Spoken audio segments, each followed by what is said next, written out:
You're tuned to KSJE, Farmington, New Mexico, 90.9 FM. And now 103.3 FM, K277CR, Durango, Colorado.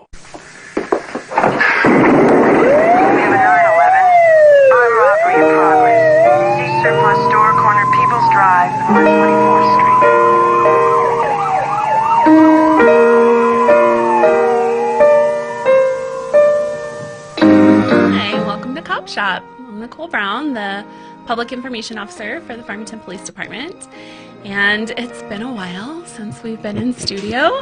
We missed Christmas, we missed New Year's, but with me as always is the Chief of the Farmington Police Department. The Farmington Police Chief, which hence the name, right? The cop shop with FPD. Yeah.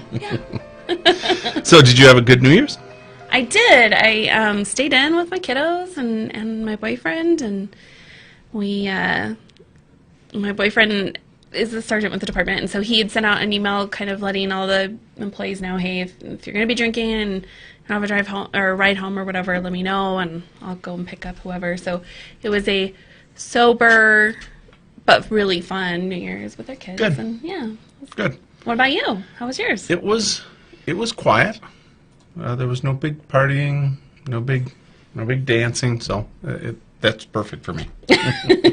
I did make it till midnight, which was a bit of a surprise. So you did? You made it all the way to midnight? I did. I did too. My kids were like raring to go at midnight.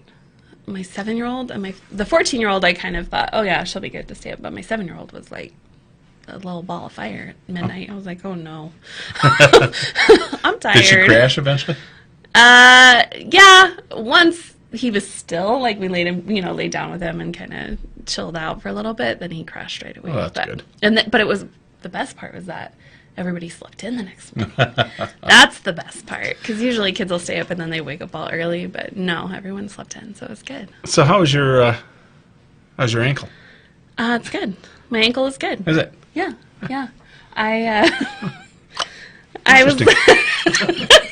Why do you have to call me out on live? So if our listeners, viewers recall, we had a tragic incident with a horse. It's not tragic. It's preparing us for what may be in 2021 the year of the horse. We may call it the year of the horse. And we may have little exposés on the dangers of horse ownership and horse ridership. So every active hobby, you take on some risk. Like, that's why it's fun. That's why we do it. And that's just part of being an active human, is you might hurt yourself, that we're breakable. You might hurt yourself. Well, in this case, you had help from the horse. Not a ton. No. That was part of the problem. I didn't have a ton of help from my horse. But I hurt my ankle in November. My ankle is still pretty swollen. What month is it now? It's January. It is January. Any doctors that are listening, either to the podcast or to the live, please feel free to contact Scott Michlin or me at the PD and give me some advice on how you get somebody to the doctor when she clearly needs it. You know what? I almost have full range of motion. Almost, ladies and gentlemen. Major word. Almost. And I can almost walk downstairs normally. I can walk upstairs normally, and I can walk normally. I don't have to limp. I'm doing great. Boy. I'm healing right up. Rougher days. 2021 may be a long year for us. We'll see. But speaking of close, but we'll see if they can make it, because they've been limping through the last several years, and that's Scott's Buffalo Bills. Kind of segues perfectly. Wow, look at that. 13-3 Buffalo Bills. Yeah. In the playoffs. I'm really not part of this show, you know. You are part of the show. I'm really just sitting here. You're the reason this show works. Well, I'm behind the scenes, usually. But go Bills. Very excited for the Buffalo Bills. As a long-suffering Bills fan, yes. 25 years since they won the AFC East, I think. They were kicked around by Brady and the Patriots forever until the Brady family left, and they capitalized. They look good. They host a playoff game this week. Right. Are you going to be watching it? Of course, if I can. Yeah, sure. All right. It's available, because I'm cheap. So, it's got to be on. All right. Yeah.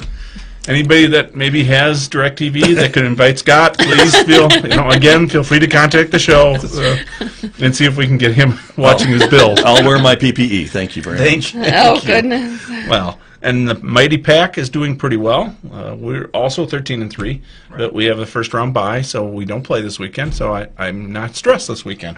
First time in a while. I just felt like I'm kind of chilling. I mean, that's a good way to start 2021, I guess. I think so too. Not watching the Packers. I caught it. Did you catch at the end of the Guardians of the Good video, the end of it, where you had said something to, I think, Wendy when we were presenting her gift, and you said, "I only cry like that when the Packers win. Don't cry." And so I edited out just that little part, and then I added it at the end of the video as like a good little. I didn't see that. Well, thank you. I will be sure and watch that.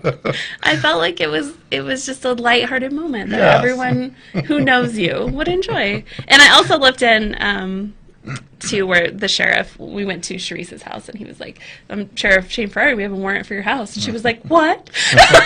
He was like, no, I'm just kidding. Yeah, that was more like April Fool's than Guardians of the Good around Christmas. It was a good moment, though. Yeah, it was. And we had contact with some good people.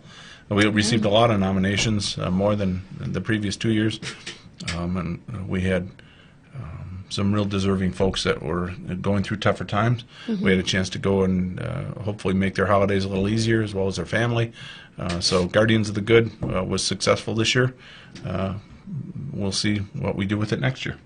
Yeah, we've got a couple of small recognitions, more not so much as a monetary gift, but just recognition that we're going to do soon, hopefully, if we can get everyone. Yeah. The hardest part of Guardians of the Good is getting all of you chiefs wrangled to one day, because you all are so busy and have you're running agencies, and so it's really difficult to find a day that works for most of you or all of you, and that's the toughest part. And I didn't help you with when we were making the selections, because I was double booked that day, and I actually forgot that I was supposed to be with Nicole looking at the Guardian of the Good nominations, and I was at my other meeting until she called, and then I had a long drive. So that is a challenge, no doubt about it, is wrangling us all together. Yeah, but it's awesome when it works. Yeah. So it worked for us that day in December when we did the three big ones.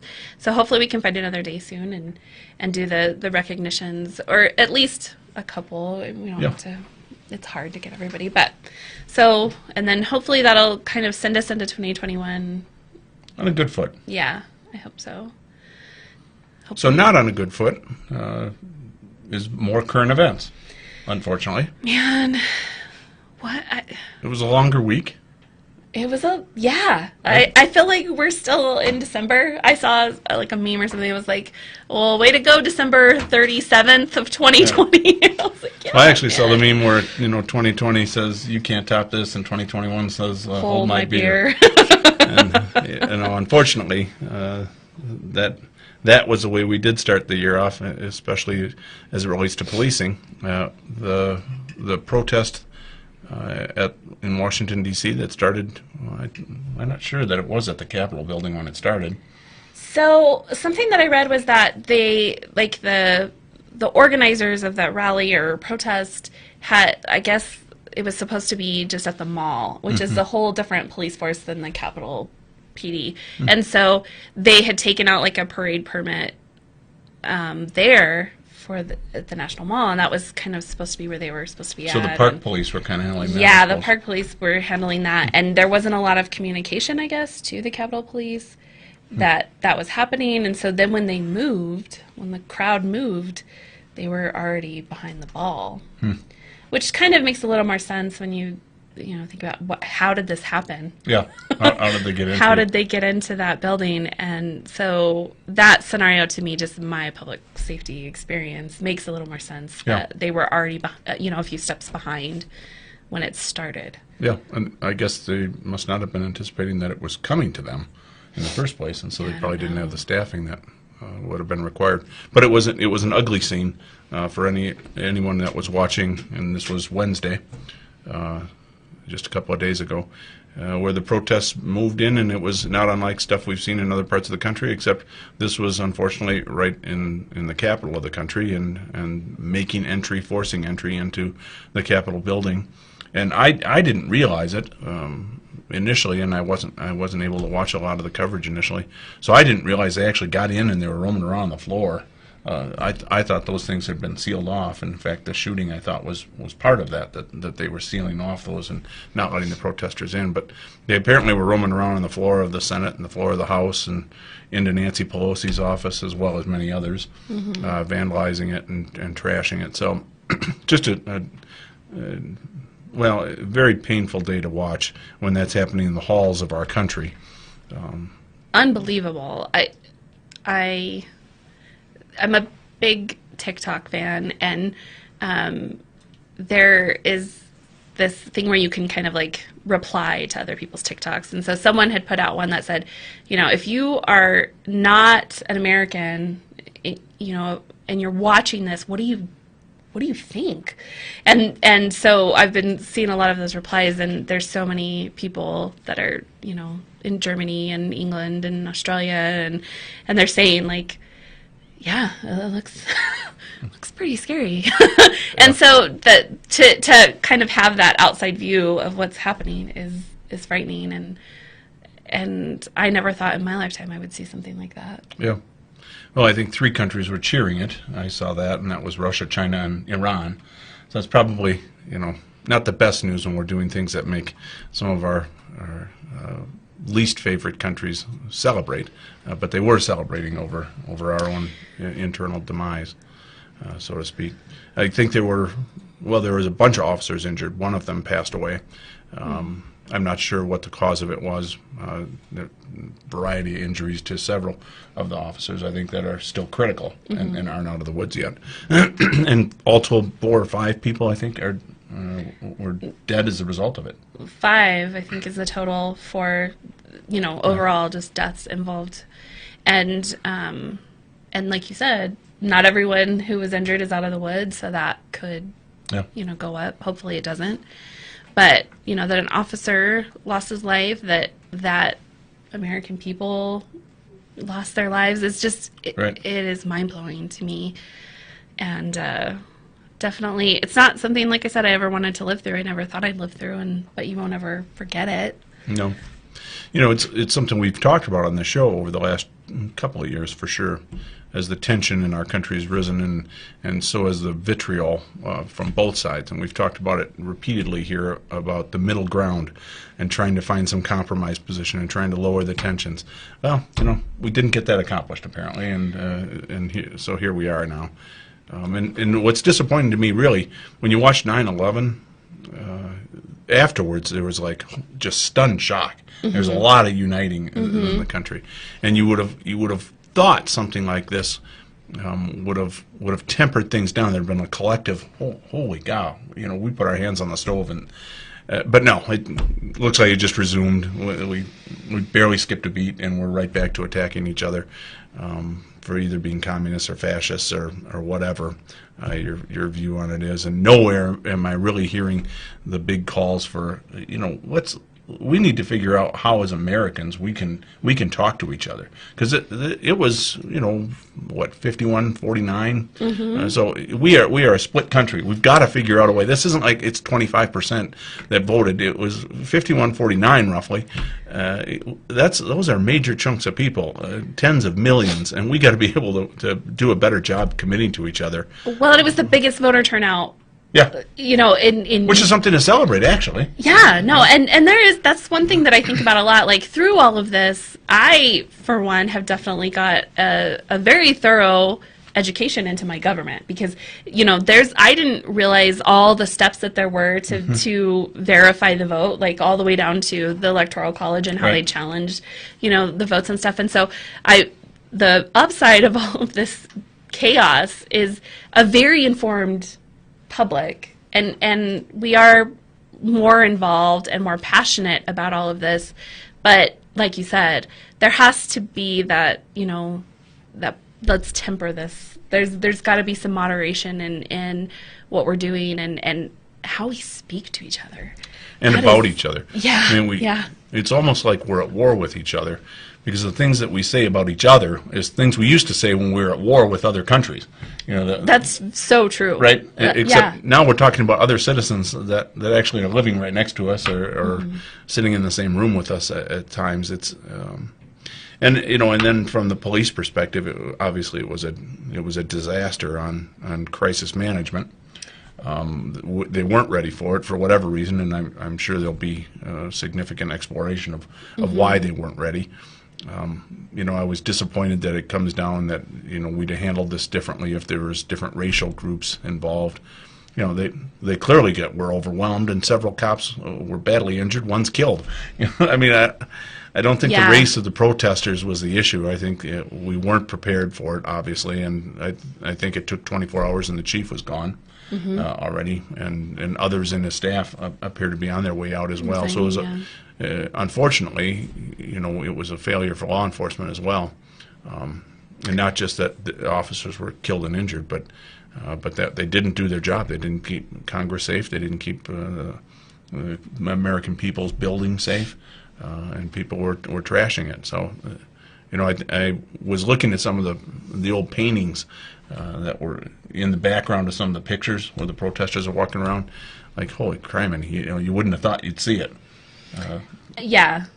No, but what's interesting, and what maybe not a lot of people realize happens in law enforcement when they have something like this happen, and it is, we admit readily that it's a failure. Oh, yeah. We don't try to say, well, we did this right and this right. We say, no, we failed, and there's always an after action review, and they always dig to the bottom of what was the failure point, and then as you go to industry conferences or trainings, or it's something that everybody learns about, right? So that we don't make that mistake again. And I don't think that the public in general really knows that how much, just as an industry, law enforcement is going to pour over this day, and know what happened.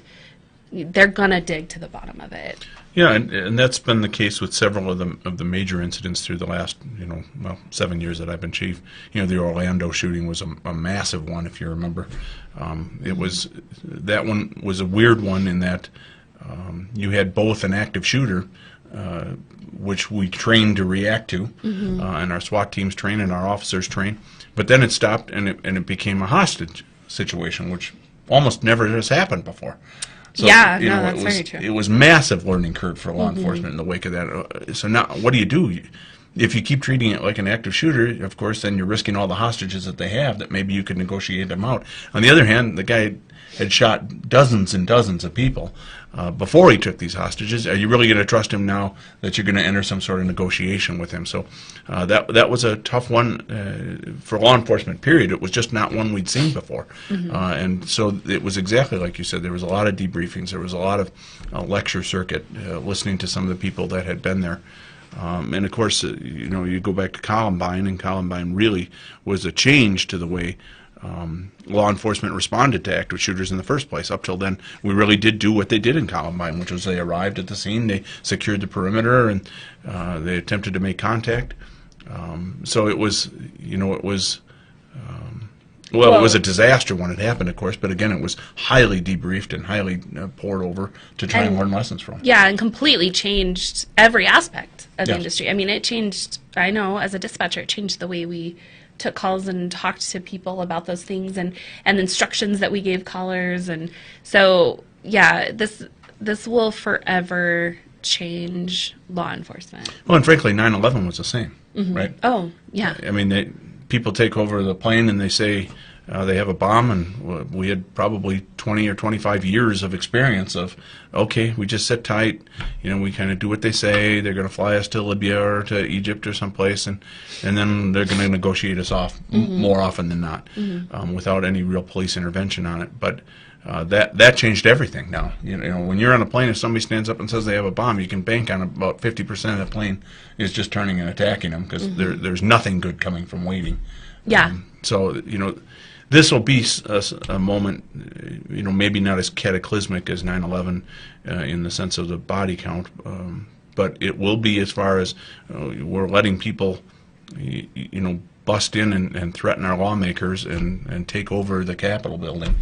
Well, it's just everything that democracy kind of stands against. Yeah. That was what I kept thinking is this is stuff that happens other places. Right. It's just something, and then you have to kind of make peace with the fact that no, it's happening here, and how do we move forward? And I really loved what Pence said once they reconvened, and he said democracy wins today, and I was really glad that he made that statement and said that, because I know it was like a warm hug for me. It was the warm hug I needed to say, despite what happened, we're still going to do this. Yeah. We're still going to do the function that, or complete this task.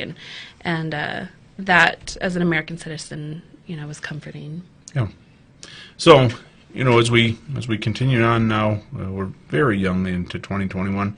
I really think we ought to, as a nation, take a New Year's resolution moment here and seriously look at the way we're talking about each other and to each other. If people are responding, and I know they are because I'm watching it, if people are responding with, well, this is justified because this person or this group has done this, and then the other one, see, this is what I've said, wow, are we not learning a thing from how we got here? So 51-49 in a country of 350 million people, and honestly, like Nicole said, think something like this happens in America, everybody actually is watching it around the world. I know we're a little myopic and we only see ourselves, but everybody around the world really is watching what's going on in the United States. It is that big of a deal. And what we're doing and what we're displaying from what really honestly is the greatest experiment in American human government that you've ever seen. And we are dropping the ball with something fierce so that we can have a cool meme on social media. It's just ridiculous. It is something we have talked about here on the show, and the fact that the police wind up being in the middle of all this happens again. You actually had people with thin blue line flags attacking the police. Which blew my mind. And it goes to show, just because someone wears an emblem doesn't mean that that's how they actually carry out their business, and that doesn't mean that's who they truly are. And we should all kind of take that internal reflection of, you have your personal views and you have them because they're the total of who you are. Sure. And that's, your life and experience. You get to in this country. Yeah. But you should also, you want that respect from someone, and you should maybe give that to someone else. And listen open-mindedly to what they have to say. And if you don't agree, that's okay. You don't have to agree. Right. But you don't have to somewhere in the middle is the truth, and somewhere in the middle is where we need to be as a country. So a New Year's resolution that we're going to do better this year, that we are going to be better people, we are going to be a better nation. And we really ought to collectively take that. And if you can't get there, take another look at what happened a couple of days ago and take a deep breath. And let's make that pledge. So we'll see each other in a couple of weeks. Yeah. And we'll talk more about horses and Packer football and the Buffalo Bills. Yeah. But for today, a little more somber ending to the show. But I hope all of you have a great new year. And we'll see you next time on The Cop Shop with the PD.